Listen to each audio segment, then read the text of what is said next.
e Tássia, nós vamos fazer assim. Eu vou fazer uma parte mais introdutória dessa nossa ministração dessa noite, e Tássia vai fazer a aplicação prática da nossa palavra nessa noite. Então, você vai ter um pouquinho de paciência conosco, e nós vamos terminar em posse de vitória nessa noite, no nome de Jesus. Quero convidá-los a estar de pé, para que nós possamos estar fazendo uma leitura no Evangelho segundo escreveu o nosso amado irmão Mateus. E você vai localizar, obrigado meu querido, você vai localizar o capítulo de número 7, e aí você vai achar o versículo 24 em diante. Mateus capítulo 7, do verso 24 em diante. Mateus 7, 24 em diante, diz assim: Todo aquele, pois, que ouve estas minhas palavras e as põe em prática, será comparado a um homem prudente, que edificou sua casa sobre a rocha. E a chuva caiu, os rios encheram, os ventos sopraram e bateram com força contra a casa, contudo ela não caiu, porque estava alicerçada na rocha. Mas todo aquele que ouve estas minhas palavras e não as põe em prática, será comparado a um homem insensato que edificou a sua casa sobre a areia. E a chuva caiu, os rios se encheram, os ventos sopraram e bateram com força contra aquela casa, e ela caiu, e a sua queda foi grande. Ao concluir Jesus esse discurso, as multidões estavam maravilhadas com seu ensino, pois ele as ensinava como quem tem autoridade e não como os escribas. Podeis sentar, meus queridos, graças ao Senhor por sua palavra. Meus amados, quando nós lemos esse texto da palavra do Senhor, muitas vezes nós associamos essas circunstâncias adversas somente com situações relacionadas basicamente ao pecado. Basicamente, alguma daquelas questões que nós fazemos na vida e elas se impõem contra nós ou contra as nossas vidas.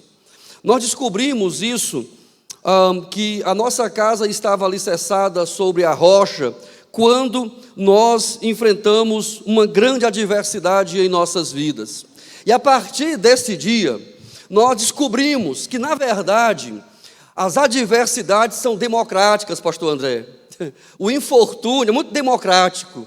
Ele não escolhe, ele está presente nas nossas vidas. E aí nós descobrimos que, na verdade, as adversidades da vida é um cenário, é uma circunstância da vida, mas onde Deus opera em nossas vidas, nos faz crescer de maneira extraordinária.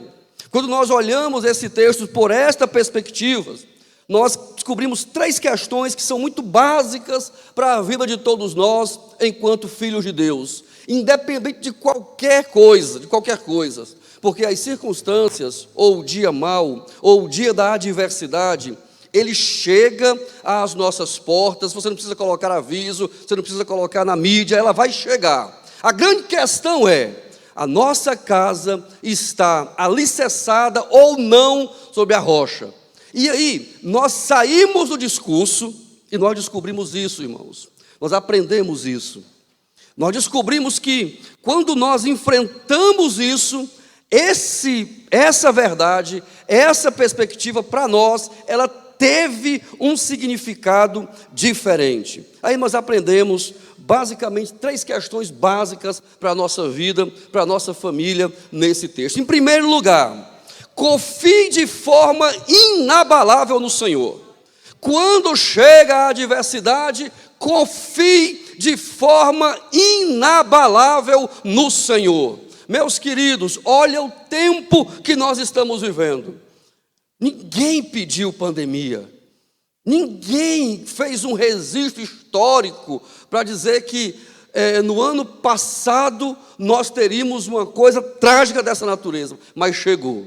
Qual é a grande questão desse momento da nossa história, da nossa vida? É que a nossa fé e a nossa confiança no Senhor precisa e deve ser inabalável no Senhor. E aí o texto nos vem à mente o que o profeta Abacuque escreveu no seu texto. Lá no profeta Abacuque, capítulo 3, versos 17 a 19, quando o profeta diz assim: embora as figueiras e as videiras tenham sido totalmente destruídas, e não haja flores nem frutos, embora as colheitas de azeitonas ou de azeites sejam um fracasso, e os campos estejam imprestáveis, embora os rebanhos morram nos pastos, e os currais estejam vazios, eu me alegrarei no Senhor, ficarei muito feliz no Deus da minha salvação. O Senhor, o soberano, é a minha força. Ele faz os meus pés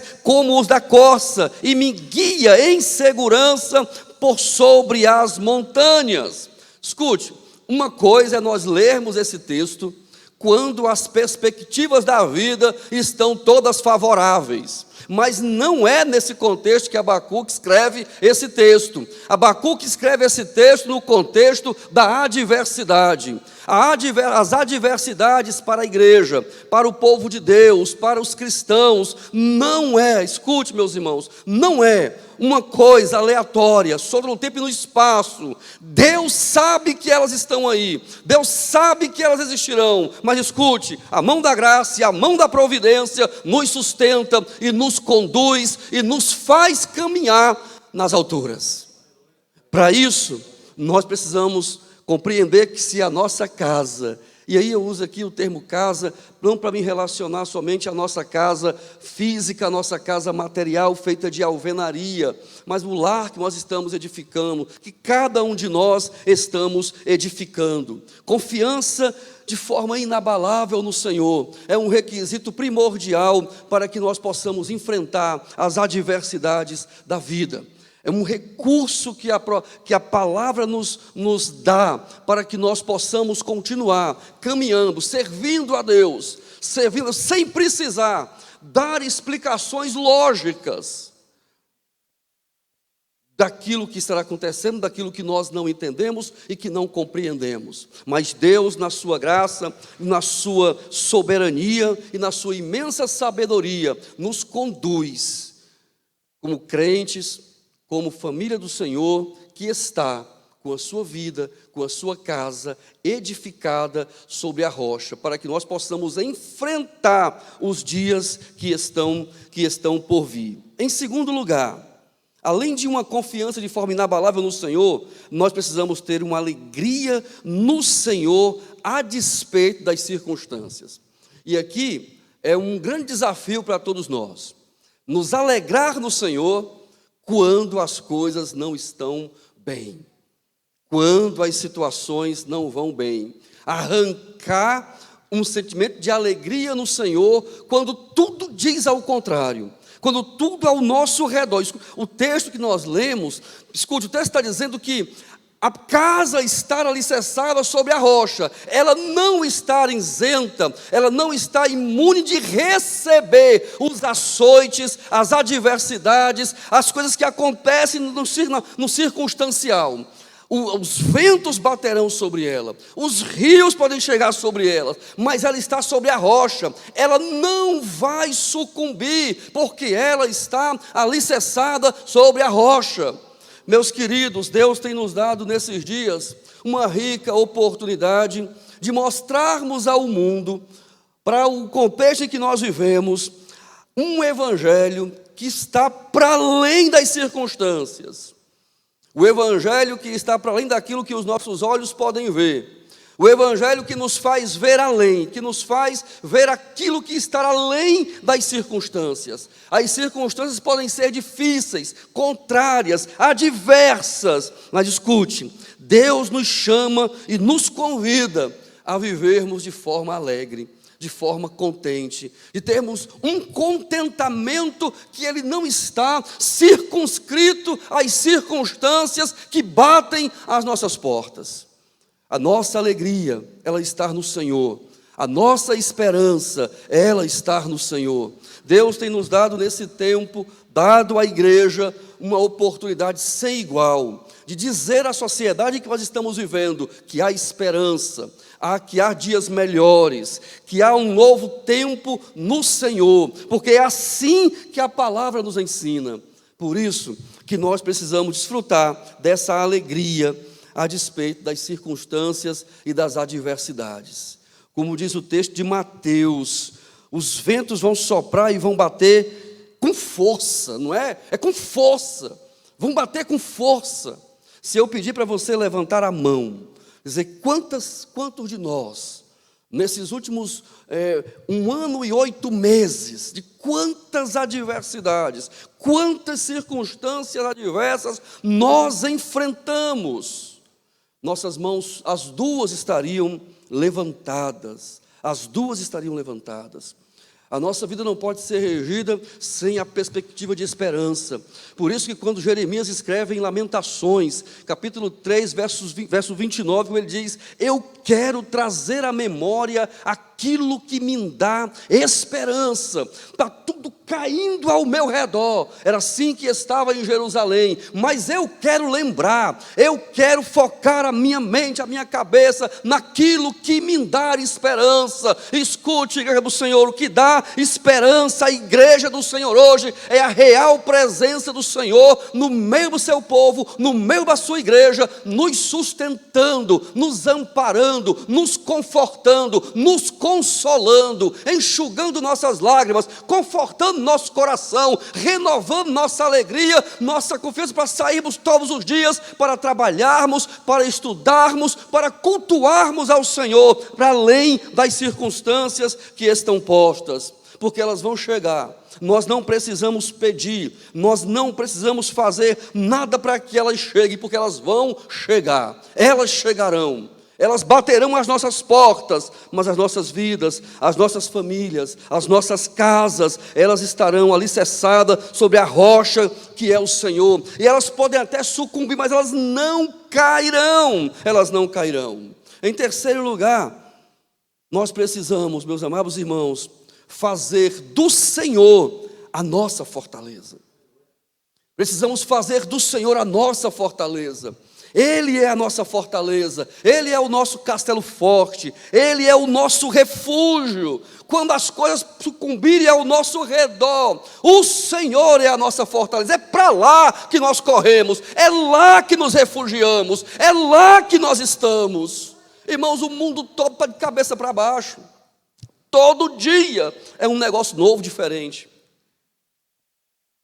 Agora, para além da pandemia, tem aquela confusão no Afeganistão, tudo de cabeça para baixo, ameaça aos direitos humanos, o que vão fazer com as mulheres, com as crianças, já nos nossos grupos de WhatsApp, os pedidos de oração pelos cristãos, um mundo de cabeça para baixo. Escute, é em Jesus, é Ele, é a nossa fortaleza, Ele é o nosso refúgio, Ele é o nosso castelo forte, Ele é a nossa torre segura, Ele é o nosso lugar seguro. É para lá que nós corremos, é lá que nós encontramos conforto, consolo para as nossas almas cansadas e aflitas. Família do Senhor que aqui está nesta noite, e nós estamos nesse mês todo falando sobre família. Que bênção, pastor André, para sermos edificados e sermos fortalecidos no Senhor. Nós tivemos o nosso dia mau. Já tínhamos tido muitos, mas um dia ele chegou para nós de forma mais forte. Um dia ele bateu a nossa porta de maneira que nós não esperávamos. Estávamos vivendo de forma bem tranquila, estávamos trabalhando lá em Fortaleza, pastoreávamos, minha esposa trabalhava, nós tínhamos tudo no lugar, tudo no lugar. Não passou pela nossa cabeça que nós enfrentaríamos um vendaval, uma tempestade tão grande como a que nós passamos. E aí, depois desse vendaval, nós aprendemos, meus amados irmãos, na prática. Nós aprendemos, caiu para nós aquela reflexão que Jó faz no capítulo 42 do seu livro, como ele diz: Senhor, antes eu te conheci só de ouvir falar, mas agora os meus olhos te veem. Esse texto ele é impressionante, porque Jó vai encontrar a real presença de Deus na vida dele, em meio à angústia, em meio ao sofrimento, em meio à dor e em meio à perda. É ali que Jó encontra a real presença de Deus. Antes eu te conhecia só de ouvir falar, mas agora os meus olhos, eles te veem, eles te veem. E nós tivemos um dia assim, irmãos. Esse dia para nós foi um dia muito desafiador, esse dia para nós. Vem para cá, Tassi, para eu passar para ti aqui. O dia era 20 de setembro de 2006, irmãos.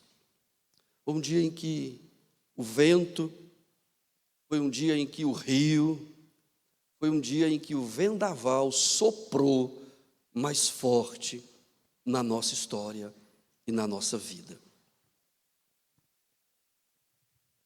A paz, irmãos. Um pouco antes desse dia, 20 de setembro de 2006, eu havia saído do emprego. Eu sou professora, lecionava em uma escola lá em Fortaleza, e por algumas circunstâncias a escola teve que fechar o ensino para Fundamental 2, eu leciono português, que é uma disciplina específica. Então, os professores do ensino fundamental 2 tiveram que sair. Então, estávamos, de certa forma, já passando algumas situações financeiras, digamos assim, um pouco turbulentas. Mas aí, no dia 20 de setembro, eu estava indo exatamente fazer participar de um lançamento de um livro do meu ex-chefe.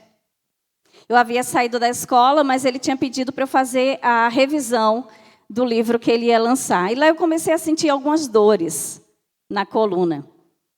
Até aí, ok. Geralmente a gente tem algumas dores nas costas. Meu marido achou que fosse o tamanho do salto. Mulher pequena gosta de usar um salto mais alto, né? Hoje eu já não posso usar. E as dores persistiram, voltei para casa. No dia seguinte, como as dores insistiam bastante, nós procuramos um médico. Como estava desempregado, o nosso plano de saúde estava atrasado, então não pude procurar um médico especialista particular. Tivemos que procurar um médico da rede pública. Chegando lá, ele nem olha para mim e passa logo algumas injeções para eu tomar, achando que eram dores musculares. Comecei a tomar as injeções e as dores continuavam persistindo. Procuramos um novo médico, um outro médico, e ele disse a mesma coisa. E entre essas injeções, não apenas mais sentia dor na coluna, mas eu comecei a sentir muita dormência. Na região pélvica, da cintura para baixo, as minhas pernas tinham bastante peso, eram muito pesadas, eu sentia bastante dores também nas pernas, e eu não conseguia entender o porquê. Foi quando a gente fez um esforço, nos reunimos e conseguimos pagar o plano, e aí eu disse, agora sim, vamos para um médico especialista que ele possa fazer uns exames decentes e dizer, finalmente, que dor é essa, o porquê dessas dores. E ao chegarmos lá, o médico passou 10 sessões de fisioterapia, sem ter feito sequer um raio-x. Disse, vá fazer fisioterapia que você melhora. Foram 10 sessões. Na 5ª sessão, eu já não estava mais suportando andar. As dores estavam muito fortes, não mais na coluna, mas da cintura para baixo. Estava com muita dificuldade de urinar, não conseguia, tinha muita dificuldade para fazer. E já não suportando mais, a fisioterapeuta disse, procure um outro médico, veja faça novos exames, o que é que você tem. Ao procurar um clínico, ele disse que achava que eu tinha infecção urinária, porque eu estava com algumas dificuldades com relação ao trato urinário.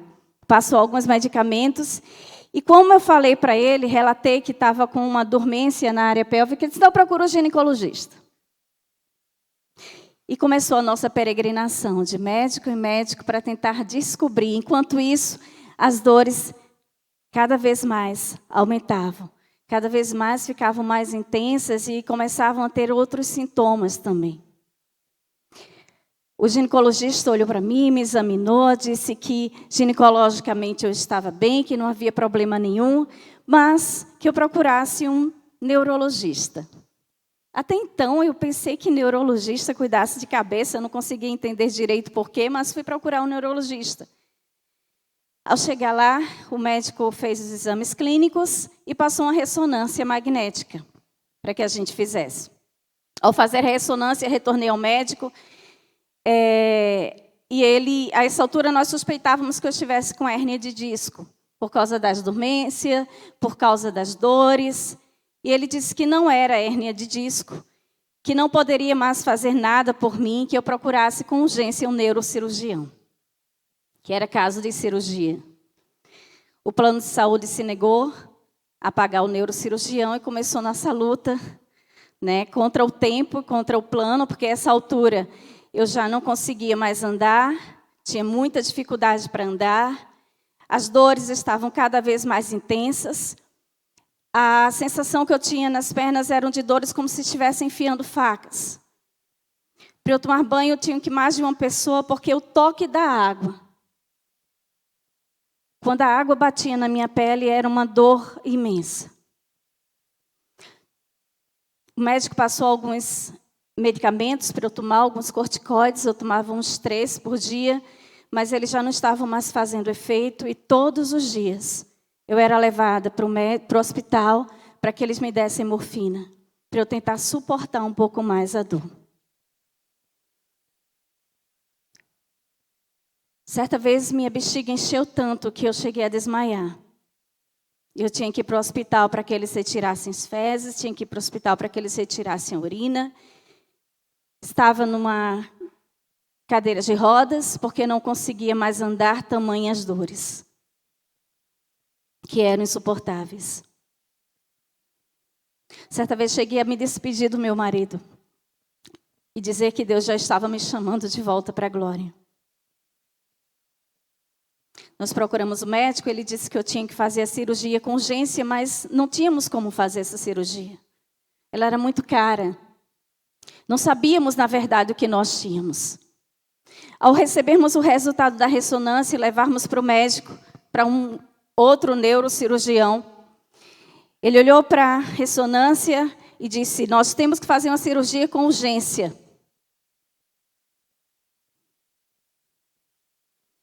E nós não sabíamos o que tínhamos, e meu marido perguntou: ela tem hérnia de disco, doutor? Ele disse: não.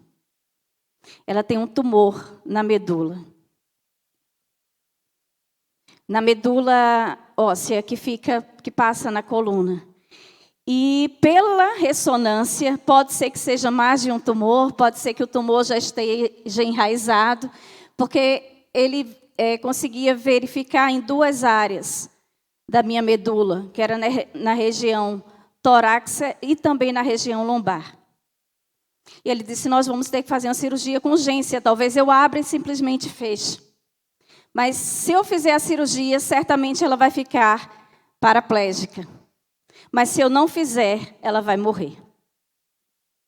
O plano se negou a fazer a cirurgia, porque eles alegaram que era doença pré-existente. Já fazia mais de 2 anos que eu tinha o plano, mas eles alegaram isso e começamos essa batalha. Enquanto isso, porque quando os homens fecham as portas, o médico dos médicos abre.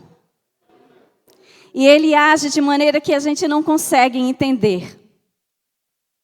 E aí uma pessoa que nós conhecíamos, conhecia uma outra pessoa que era atendente de um grande médico, de um grande neurocirurgião de Fortaleza, que atendia no hospital geral de lá.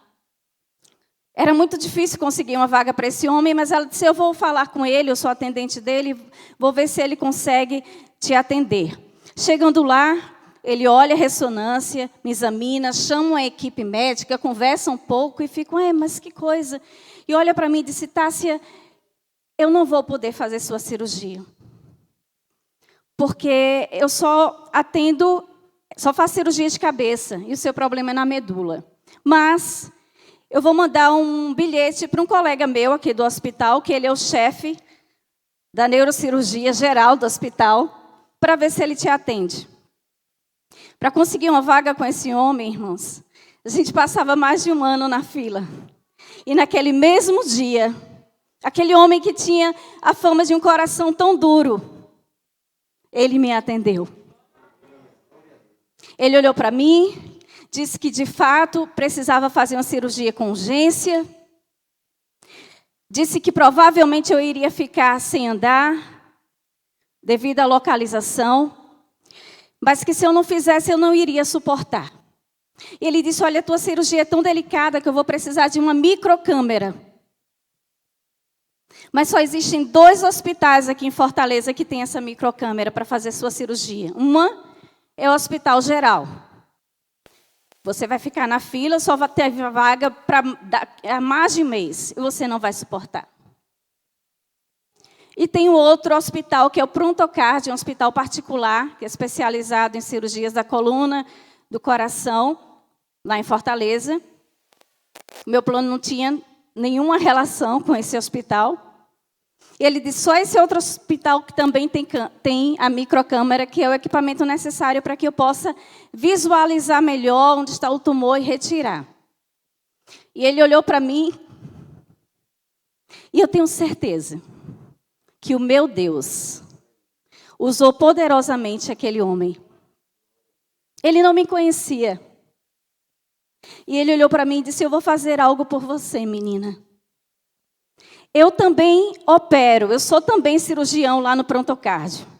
E eu vou fazer a sua cirurgia lá sem você pagar nada. Porque o meu Deus, Ele pode todas as coisas. E em novembro nós estávamos fazendo essa cirurgia. Ao sair do centro cirúrgico, ele e a equipe olhou para a minha família, disse que não gostou nada do que tinha visto, que tirou só o que ele podia, com a microcâmera, com o melhor equipamento, o melhor médico, alcançou só até onde ele podia alcançar. E disse que não iria tirar mais, porque senão iria me deixar completamente sem movimentos. Se antes eu tinha hipersensibilidade, retenção de urina, depois da cirurgia eu passei a ter hipossensibilidade, ou seja, da cintura para baixo eu não sentia nada. Mas as dores tinham passado. A minha filha de 3 anos, nossa filha, que ao receber a notícia do diagnóstico na clínica, eu lembro de ter ajoelhado e ter dito, Senhor, me permita criar a minha filha. Agora no dia 20 de julho fez 18 anos. Nós podemos vê-la crescer para a honra e glória do Senhor. Ela agora podia brincar no meu colo, porque mesmo estando numa cadeira de rodas e não sentindo nada, mas agora eu não estava tendo dores constantes.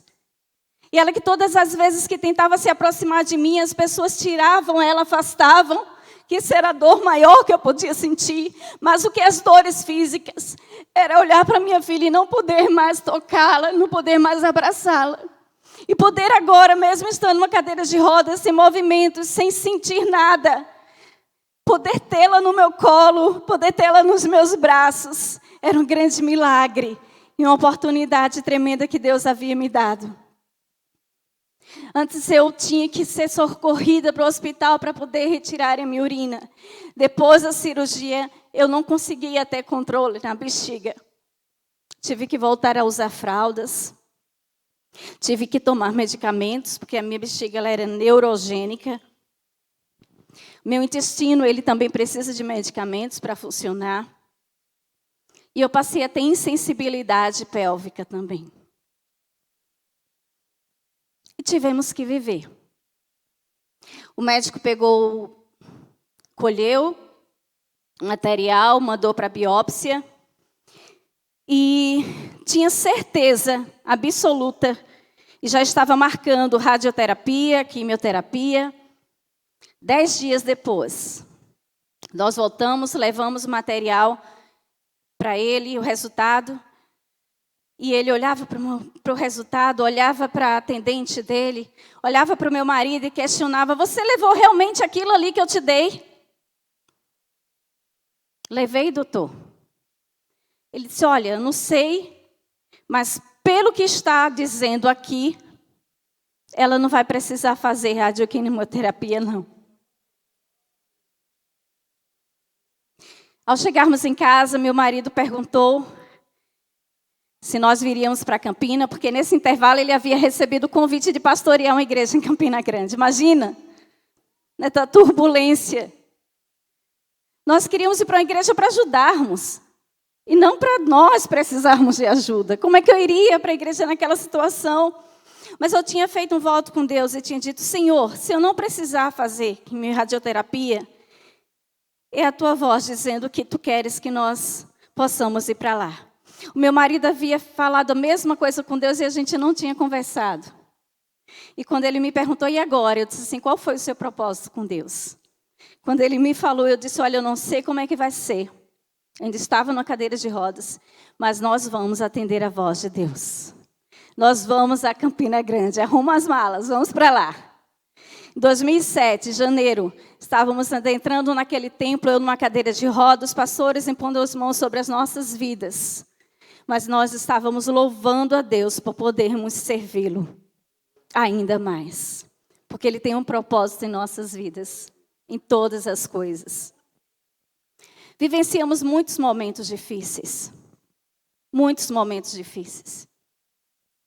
Momentos de ouvir uma perita médica olhar para mim e dizer que aquilo que eu amava tanto, que era exercer a minha profissão, não poderia mais fazê-lo.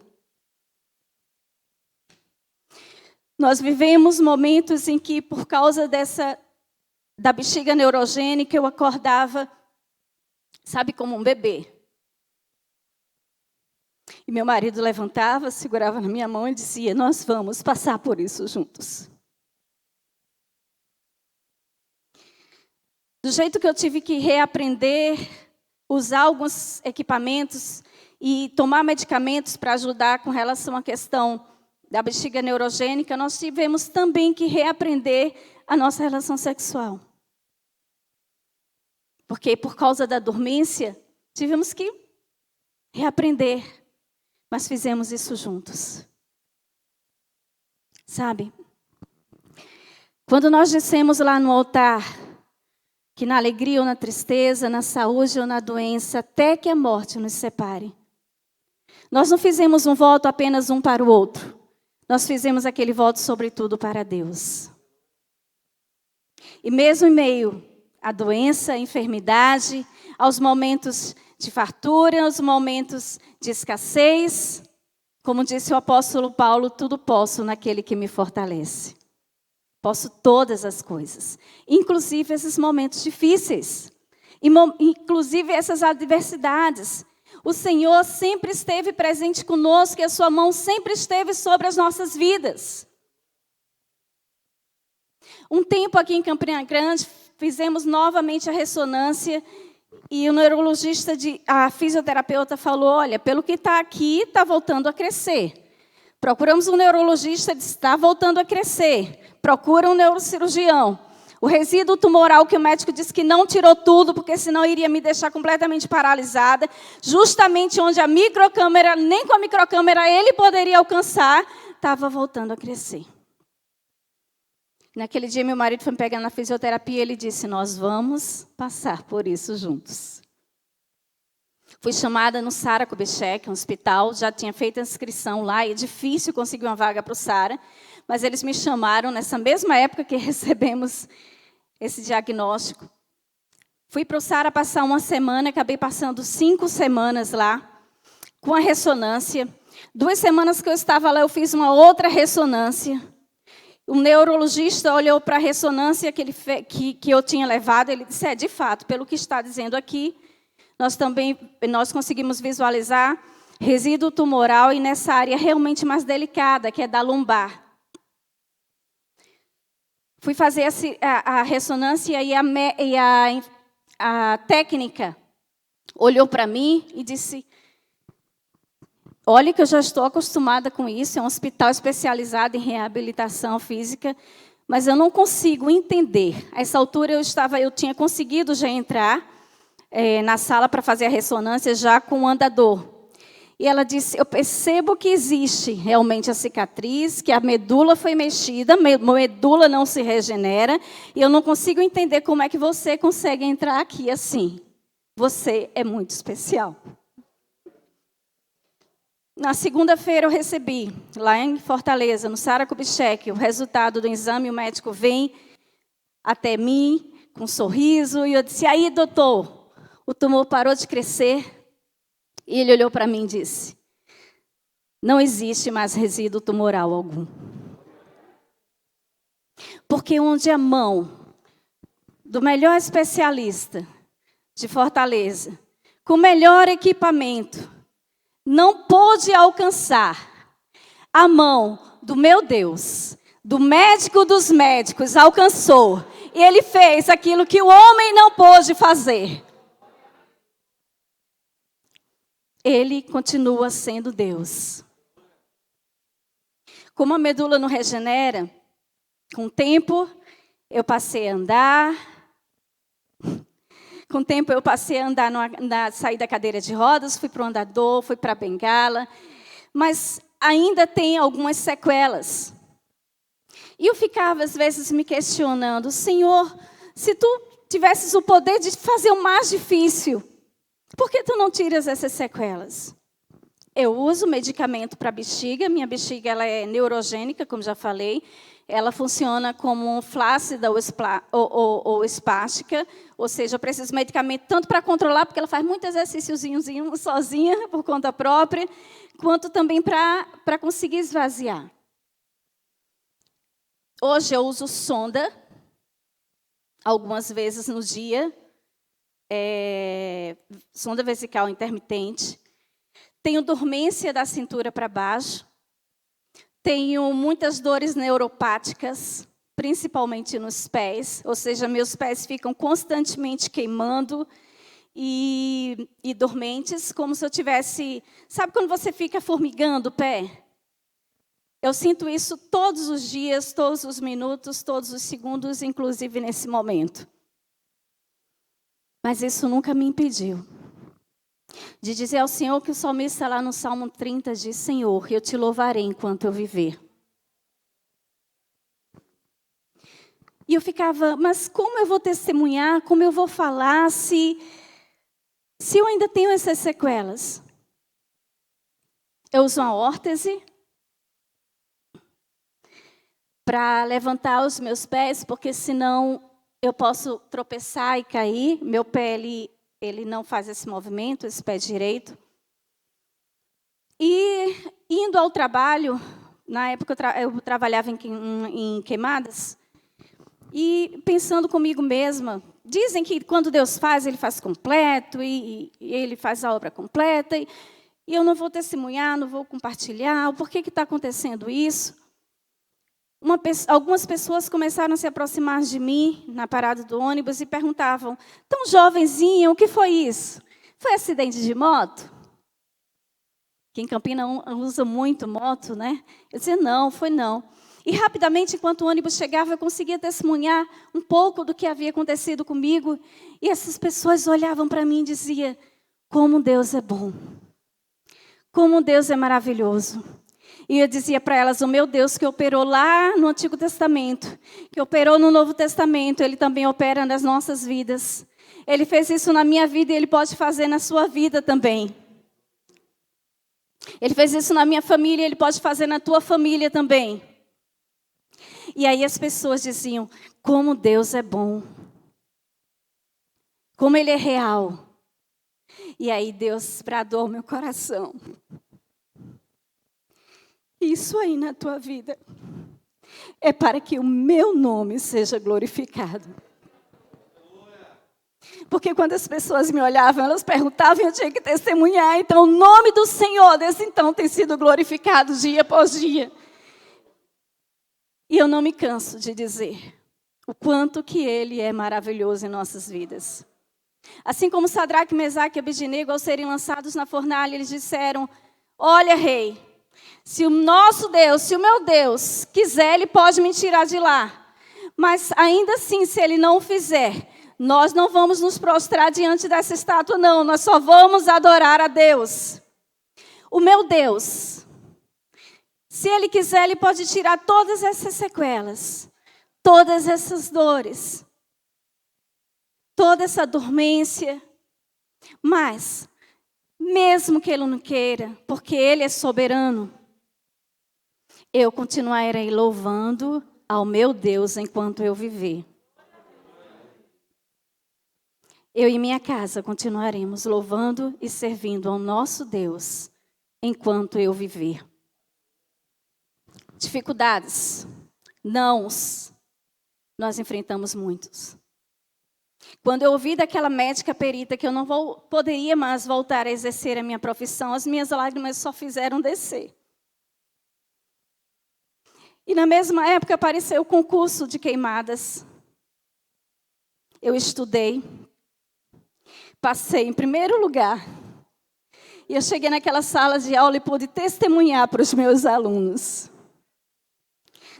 Tempos depois, surgiu o concurso do Estado, eu passei e pude testemunhar para os meus alunos. Tempos depois, eu fui acometida de uma outra enfermidade, que muitas pessoas, principalmente em meio a essas situações, esse caos, esses estresses que estamos vivenciando, têm sofrido. Estava agora com 2 empregos, com um monte de coisa para fazer, com família para cuidar, com filho, com tanta coisa. Meu pai, na época, estava se recuperando também de um câncer de próstata. Eu estava muito assoberbada e eu já não estava mais aguentando mais. E o meu emocional, a minha saúde emocional também foi abalada.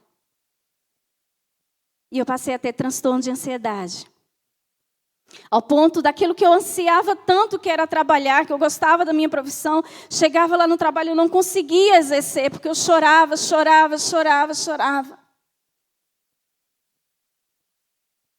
E aí eu cheguei para o meu marido e disse, eu vou deixar um dos 2 empregos. Quem é que deixa o emprego público?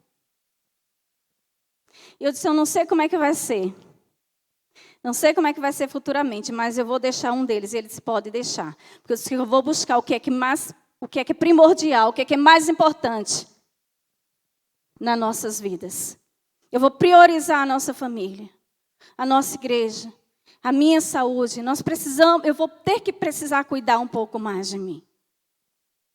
E uma semana depois que nós tomamos essa decisão, eu disse que até o final do ano eu iria deixar. Nós estávamos no mês de maio, eu disse que no final do ano eu iria fechar, entregar um deles, acho que eu ia entregar ao Estado. Mas uma semana que eu tinha tomado essa decisão, eu fui chamada para um concurso que eu havia feito 2 anos antes. Nem esperava, nem sonhava mais ser chamada, nem acompanhava diário oficial. E era algo que eu sonhava muito e desejava e pedia muito ao meu Deus. Mas eu simplesmente, em meio a todos aqueles transtornos que eu estava vivenciando, todo aquele turbilhão, todas aquelas muitas águas sobre as nossas vidas, eu já nem mais lembrava daquilo. Uma semana depois, eu fui convocada. Saiu um diário oficial e eu fui convocada para assumir como professora no Instituto Federal da Paraíba. Irmãos, eu não apenas deixei um, mas deixei os 2. E Deus tem suprido em tudo as nossas vidas. E Ele tem nos fortalecido dia após dia, em todas as áreas da nossa vida. Tem nos curado financeiramente. Me curou emocionalmente. E me curou fisicamente. Porque mesmo que eu ainda tenha sequelas físicas daquele tumor, e eu dizia que achava eu que o milagre não havia sido completo. Ao ver as pessoas se maravilharem com o poder de Deus, hoje, eu posso dizer que Ele já operou em minha vida um milagre. Porque através disso, eu vejo que Ele está operando milagres na vida das pessoas. E elas têm se encontrado com esse Deus maravilhoso, poderoso. Sabe qual a diferença daquele que edifica a sua casa sobre a rocha e daquele que edifica a sua casa sobre a areia? Onde essa casa é edificada. Porque o mesmo vendaval, os mesmos ventos, as mesmas águas, as mesmas tempestades que vêm sobre a casa que está na areia e sobre a casa que está na rocha, são iguais, como disse aqui meu marido. Mas a que está sobre a rocha, ela não vai sucumbir. Ela não vai desabar. O Senhor tem planos na sua vida, Ele vai cumprir. Porque os sonhos dele nas nossas vidas vão morrer, não. Vão permanecer. Então sonhe os sonhos de Deus. Busque ao Senhor. Vá para Ele. Ele é a fortaleza. Quando você olhar lá para os montes, como disse o salmista, e lá ao redor dos montes estiverem lá os inimigos todos prontos, os adversários, consiga enxergar aquele que fez os montes, aquele que está além dos montes. Eleva os meus olhos para os montes, de onde me virá o socorro? E aí ele diz, o meu socorro vem do Senhor, que fez os céus e a terra. Eu não sei quanto tempo tem durado a tua noite. No Salmo 30, diz assim, 30, versículo 5 em diante. Porque sua ira dura só um momento. No seu favor está a vida. O choro pode durar uma noite. Para aquela mulher que jazia do fluxo de sangue, essa noite durou anos. Para mim durou alguns meses. Para você pode durar alguns dias. Eu não sei quanto tempo dura a tua noite. Mas o salmista nos garante que um dia o sol nasce. Um dia amanhã vem. E com essa manhã, com esse sol que nasce, aleluias, vem também a alegria. Vem o cântico de júbilo. E aí o versículo 12 diz, versículo 11 e 12. Converteste meu pranto em dança. Tiraste o meu pano de saco e me vestiste de alegria, para que eu te cante louvores e não me cale, Senhor meu Deus, eu te louvarei para sempre. Que Deus continue abençoando as nossas vidas e a vida de cada um de vocês. Oi.